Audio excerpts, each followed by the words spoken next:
नमस्कार साथियों, आप सभी का मेरे ऑनलाइन क्लास में स्वागत है। आज हम पढ़ने वाले हैं गणित शिक्षण शास्त्र। इसमें पढ़ेंगे हम, आज का टॉपिक है गणित शिक्षण विधि। आज हम पढ़ने वाले हैं गणित शिक्षण विधि। तो गणित को हल करने के लिए कौन कौन सी विधियाँ होती है, किस किस तरीके से उसको पढ़ाया जा सकता है, समझाया जा सकता है, उसके बारे में हम आज जानेंगे। तो इसमें कुछ प्रमुख विधियाँ यहाँ पर दी गई है। गणित शिक्षण के प्रकार, फर्स्ट विधि है आगमन विधि, सेकंड है निगमन विधि, थर्ड है विश्लेषण विधि, फोर्थ संश्लेषण विधि, फिफ्थ प्रयोगशाला विधि, सिक्स अनुसंधान विधि, सेवन समस्या समाधान विधि, एट योजना विधि, नाइन व्याख्यान विधि एंड टेन विचार विमर्श विधि। इसे अंग्रेजी में कहा जाता है role play, problem solving, inductive deductive method, survey method, unit method, project method, discussion method, lecture method. ये सभी क्या होते हैं, गणित शिक्षण के प्रकार हैं। तो आगे देखिए, चलते हैं अब इसके डिटेल में कि ये होते क्या हैं, इनका प्रयोग किस प्रकार से होता है। फर्स्ट है आगमन विधि। इस विधि में प्रत्यक्ष अनुभवों, उदाहरणों का प्रयोग अध्ययन कर नियम निकाले जाते हैं तथा ज्ञात नियमों के आधार पर सूझबूझ से निर्णय लिया जाता है। इसमें शिक्षक छात्रों को अध्ययन निम्नलिखित प्रकार से कराते हैं। पहला क्या कराते हैं कि प्रत्यक्ष से प्रमाण की ओर, प्रत्यक्ष से प्रमाण की ओर, स्थूल से सूक्ष्म की ओर, विशिष्ट से सामान्य की ओर अध्ययन करवाते हैं। यहाँ पर दिया गया है कि पहले ऑब्जर्वेशन, फिर पैटर्न, फिर रिलेटिव हाइपोथेसिस, फिर थ्योरी। इस प्रकार से इसका एक क्रम बनता है कि पहले क्या होता है, प्रत्यक्ष से प्रमाण की ओर, स्थूल से सूक्ष्म की ओर, विशिष्ट से सामान्य की ओर। इसका होता है बॉटम अप, नीचे से ऊपर की ओर। आगमन प्रमुख चरण क्या होते हैं, सर्वप्रथम क्या करते हैं, इसमें एक एग्जाम्पल प्रयोग करते हैं, उदाहरण लेते हैं, उसका क्या किया जाता है, निरीक्षण किया जाता है, उसके आधार पर एक नियम आ जाता है जिसे कहा जाता है सामान्यीकरण, जनरलाइजेशन कहा जाता है। और उस नियम का परीक्षण करके उसका क्या जाता है, सत्यापन किया जाता है, जिसे टेस्टिंग एंड वेरिफिकेशन कहा जाता है। यह क्या इसके चरण हैं। आगे देखेंगे हम आगमन विधि के गुण। यह क्या है, एक वैज्ञानिक विधि है। इसमें नवीन ज्ञान को खोजने का मौका मिलता है और इसमें क्या होता है, ज्ञात से अज्ञात की ओर, सरल से जटिल की ओर चलकर बच्चा क्या करता है, मूल उदाहरणों से नियमों को समझता है। और इसमें क्या होती है, बच्चों में जिज्ञासा बनी रहती है और बच्चे क्या करते हैं, स्वयं से अधिगम करने से क्या होता है, जो ज्ञान है वो क्या होता है, अधिक स्थायी होता है। बच्चों में क्या होती है, मेमोरी कैपेसिटी बढ़ती है। बालक स्वयं ही समस्या क्या करता है, निवारण अपने विश्लेषण से प्राप्त करते हैं। इस विधि क्या करते हैं, जब कोई उनको समस्या होती है तो खुद ही स्वयं से ही क्या करते हैं, उसका विश्लेषण करते हैं और उसका समाधान करते हैं। और यह जो ज्ञान होता है वो क्या होता है, अधिक स्थायी होता है। और यह क्या है, व्यवहारिक जीवन में लाभप्रद विधि होती है। क्यों, कौन सी विधि, आगमन विधि। अब आगमन विधि के दोष, किसके क्या है, डिमेरिट्स क्या हैं। इसमें क्या होता है, समय अधिक लगता है, अधिक परिश्रम और सूझ की आवश्यकता होती है। और यह क्या है, अपूर्ण विधि होती है। और तथ्यों की जांच के लिए, क्योंकि तथ्यों की जांच के लिए क्या होता है, निगमन विधि की आवश्यकता पड़ती है, इसलिए क्या है, ये अपूर्ण विधि होती है। और इसमें क्या होता है कि बालक अशुद्ध नियम की प्राप्ति कर ले तो इसमें क्या लगेगा, अधिक समय की आवश्यकता होती है। इस प्रकार से ये होता है आगमन विधि। दूसरा है निगमन विधि। दूसरा दिया है यहाँ पर निगमन विधि, इसी का होता है अंग्रेजी में डिडक्टिव मेथड। इस विधि में पहले क्या होता है, नियमों और सूत्र का प्रयोग करके समस्या का समाधान सिखाया जाता है। इसमें क्या होता है कि नियम से उदाहरण की ओर चलते हैं, सामान्य से विशिष्ट की ओर जाते हैं और सूक्ष्म से स्थूल की ओर बढ़ते हैं और प्रमाण से प्रत्यक्ष की ओर बढ़ते हैं। मतलब क्या होता है, ये टॉप टू बॉटम, मतलब ऊपर से नीचे। पहले थ्योरी, फिर हाइपोथेसिस, फिर ऑब्जर्वेशन, फिर उसका कन्फर्मेशन या रिजेक्शन, ये इसमें होता है। इस विधि के गुण, कि निगमन विधि के गुण कौन कौन से हैं, कि यह कहता है सरल एवं सुविधाजनक विधि होती है। इसमें क्या होता है, स्मरण शक्ति के विकास में सहायक होता है। और यह क्या है, व्यवहारिक विधि है और संक्षिप्त विधि है। और इस विधि से, इस निगमन विधि से बालक तेजी से सीखता है। बच्चे इससे क्या होते हैं, जल्दी सीखते हैं। इसके अब देखिए इसके दोष, निगमन विधि के दोष क्या क्या होते हैं। किसमें क्या होती है, रटने की शक्ति पर बल देती है। मतलब क्या कहते हैं, रटने को बढ़ावा देता है। इसलिए क्या है, इसके दोष ये है कि वह रटने को बढ़ावा देता है। इसमें क्या होता है कि स्वयं की जो निजी क्षमता है उसका प्रयोग न करके क्या होता है, मानसिक विकास, कल्पना शक्ति का जो विकास है वह क्या होता है, इससे बाधित होता है। और इसमें क्या होता है, रटते हैं इसलिए वह ज्ञान का होता है अधिक अस्थायी नहीं रह पाता है, अधिक दिन तक वह अपने नहीं रख पाते हैं। और यह जो विधि है निगमन विधि, वह छोटी कक्षाओं के लिए क्या है, वह अनुपयुक्त है। क्योंकि छोटे बच्चों को इससे हम नहीं पढ़ा सकते, क्योंकि हम क्या करते हैं, इसमें नियम से उदाहरण की ओर बढ़ते हैं। तो पहले बच्चों को हमेशा उदाहरण देकर समझाना चाहिए, पढ़ना कि पहले नियम। किस विधि में, निगमन। इसमें क्या होता है कि नियम से आते हैं, उदाहरण की ओर बढ़ते हैं। इसलिए छोटे बच्चों को पहले उदाहरण दिया जाता है, फिर नियम समझाया जाता है। इसलिए इसका क्या हो गया, यह इसका दोष है कि छोटी कक्षाओं के लिए क्या होती है, अनुपयुक्त होती है। अगला है विश्लेषण विधि, एनालिटिकल मेथड। किसी विधान या व्यवस्था क्रम की सूक्ष्मता से परीक्षण करने की तथा उसके मूल तत्वों को खोजने की क्रिया क्या का नाम दिया गया है, विश्लेषण का नाम दिया गया है। इस विधि में क्या होती है, अज्ञात से ज्ञात की ओर चलती है।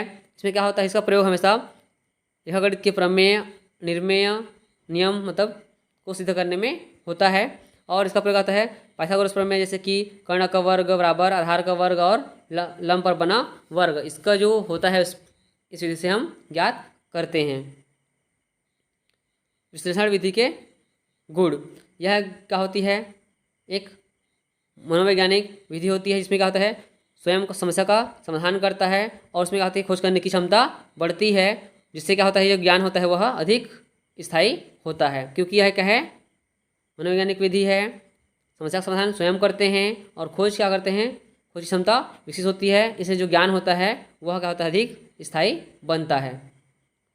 इसके दोष, इसमें क्या होता है, अधिक समय लगता है, कुशल अध्यापन की आवश्यकता होती है, और इसमें आती है अधिक तर्क की आवश्यकता होती है, सूझबूझ की आवश्यकता होती है।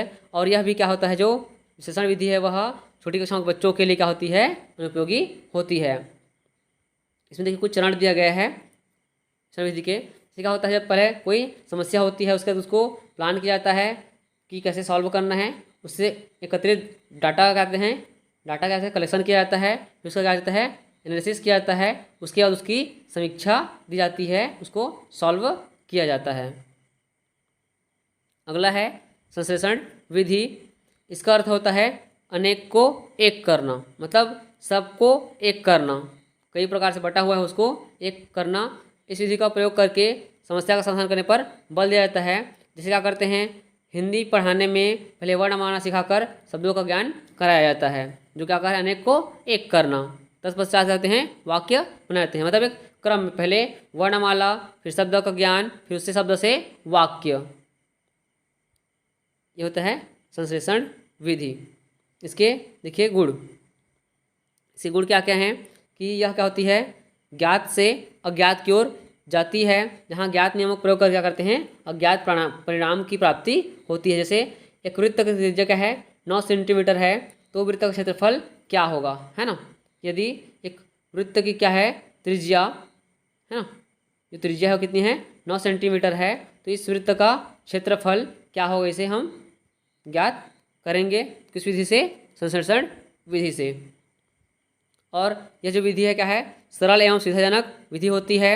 इसमें क्या होता है, समस्या का समाधान बहुत ही तीव्र गति से होता है, और इस क्या होती है, स्मरण शक्ति के विकास में बहुत सहयोग करती है, जिससे क्या होता है, जो हमारी याददाश्त हमेशा बनी रहती है, लंबे समय तक उसको हम याद रख पाते हैं। ज़्यादातर गणित समस्याओं का समाधान इसी विधि से किया जाता है। इस विधि का नाम है संश्लेषण विधि। गणितीय समस्याओं का समाधान इसी विधि मतलब संश्लेषण विधि से किया जाता है। इसके दोष, अब देखिए इस विधि के दोष, किस विधि में क्या क्या दोष हैं उसको हम देखेंगे। कि रटने की प्रवृत्ति पर जोर दिया जाता है ना, और इससे क्या होता है, विकास का मौका उपलब्ध नहीं हो पाता है। जब प्रत्येक बच्चा, तो इसमें क्या होता है, विकास क्रम प्रभावित होता है। इसमें क्या होती है, नया ज्ञान, तार्किक क्षमता और चिंता रहित विधि होती है। इसमें क्या होता है, नवीन ज्ञान नहीं मिलता, तर्क क्षमता नहीं होती है। यह ज्ञान क्या होता है, जो इसमें जो अर्जित ज्ञान होता है वह क्या है, अस्थायी होते हैं। मतलब जब तक सूत्र याद है ना, तभी तक समस्या का हल निकाला जा सकता है। इस सूत्र को हम भूल जाते हैं, है ना, कि जैसे कि अभी बताया पाइथागोरस प्रमेय में क्या होता है, कर्ण का वर्ग बराबर लंब का वर्ग प्लस आधार का वर्ग। अगर उसको भूल जाते हैं तो समस्या का हल हम नहीं कर सकते। इसी प्रकार से ये इसके क्या होता है, दोष होते हैं। और इससे क्या होती है, छोटे बालकों में, छोटे बच्चों में क्या होती है, चिंतन शक्ति का ह्रास होता है। मतलब उसमें क्या होती है, कमी आती है। यह इसके दोष। अगला है प्रयोगशाला विधि। इस विधि के प्रयोग से एक के लिए क्या होती है, लैब की ज़रूरत होती है, प्रयोगशाला की ज़रूरत होती है, जिससे हम क्या कर सकते हैं, समस्याओं को यांत्रिक तरीकों से हल कर सकते हैं। जैसे क्या होता है कि पाइथागोरस प्रमेय को प्रयोगशाला में सिद्ध करना, है ना। जैसे कि यहाँ पर क्या होता है, पाइथागोरस प्रमेय को हम प्रयोगशाला में क्या कर सकते हैं, सिद्ध कर सकते हैं। अब देखिए इसके गुण कि यह क्या क्या होता है, प्रयोगशाला में क्या होती है गुण, यह क्या होती है, रुचिकर होती है। क्यों? क्योंकि बच्चे हमेशा एक्साइटमेंट रहते हैं, उत्साहित रहते हैं नई चीज़ों को जानने के लिए, नए नए शोध करने के लिए। और इसमें क्या होता है, जो अधिगम होता है वो क्या होता है, स्थायी होता है। क्योंकि बच्चे क्या कहते हैं, खुद से क्रिएटिविटी करते हैं, है ना, अपने मन से क्या कहते हैं, सीखते हैं, तो कहते हैं वो अधिक समय तक याद रख पाते हैं। इसे तर्क क्षमता का क्या होता है, विकास होता है। और यह जो होता है, रचनात्मकता का विकास होता है, बहुत ही क्रिएटिव होते हैं। इसके दोष क्या क्या होते हैं, खर्चीली होती है, क्योंकि लैब बनाने के समान सामग्री की आवश्यकता होती है, इसलिए क्या है, वह खर्चीली होती है।